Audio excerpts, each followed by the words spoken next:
प्यारे बच्चों, एक्टिवाइज, passivise, narration, synonyms, antonyms, one word substitution के बाद अब हम एक सीरीज स्टार्ट कर रहे हैं पॉलिटिकल साइंस पे।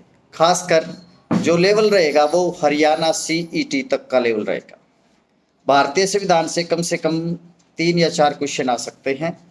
तो सबसे पहले भारतीय जो संविधान है, ठीक है ना, उसमें जब संविधान बन के तैयार हुआ 26 नवंबर 1949 को 395 अनुच्छेद थे। कितने अनुच्छेद थे? 395। बाद में इसमें संशोधन होते गए तो आज 450 से ज़्यादा क्या है आर्टिकल्स हैं। जो भारत का संविधान है उसके कई पार्ट हैं। जो पहला भाग है उसमें क्या है, भारत संघ क्षेत्र के बारे में बताया गया, आर्टिकल 1 से लेकर 4। दूसरा भाग है नागरिकता, आर्टिकल 5 से लेकर 11।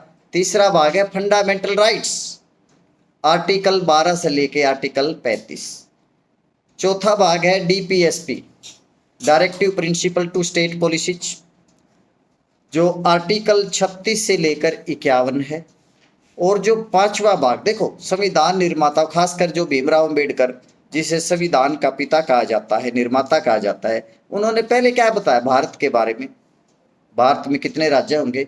भारत क्या है? यूनियन ऑफ स्टेट्स है, ठीक है ना। भारत के किसी भी राज्य में ये पावर नहीं है कि वो भारत से अलग हो सके। दूसरा कि भारत के नागरिक कैसे बन सकते हैं, या जन्मजात से नागरिक हैं जो, कैसे, 5 से 11। फिर उन नागरिकों को कितने फंडामेंटल राइट्स दिए जाने चाहिए, क्योंकि बिना फंडामेंटल राइट्स के, मौलिक अधिकारों के, कोई भी व्यक्ति अपने जीवन में विकास नहीं कर सकता। लोकतांत्रिक सरकारों में, लोकतांत्रिक डेमोक्रेटिक कंट्रीज में लोगों को फंडामेंटल राइट्स मिले होते हैं संविधान के तहत।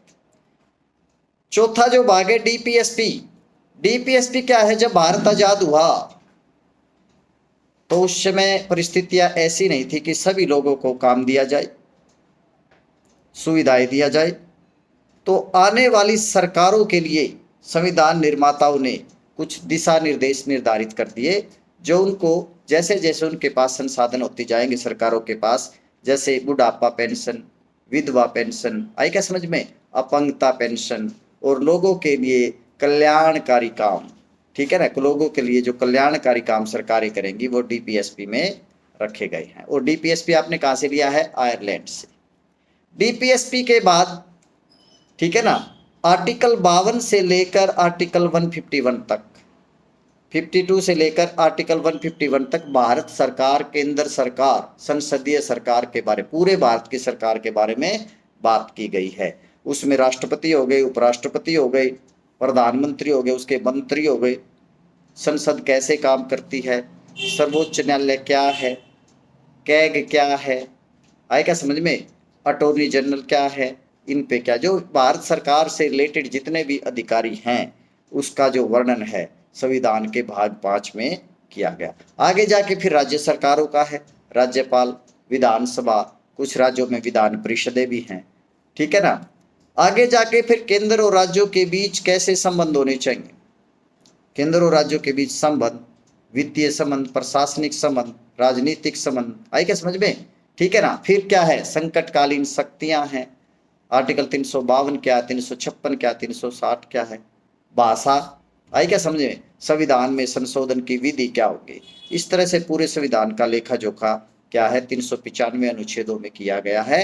जैसे जैसे हम आगे बढ़ते गए, आवश्यकता के अनुसार संविधान में संशोधन भी किए गए हैं, किए जा रहे हैं, और आगे भी होते रहे, ठीक है ना। और इसके साथ साथ संविधान की कितनी अनुसूचियां थी? शुरू में 8 थी, आज कितनी है?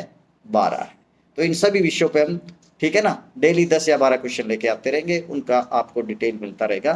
थैंक यू वेरी मच, बहुत बहुत धन्यवाद। जय श्री श्याम।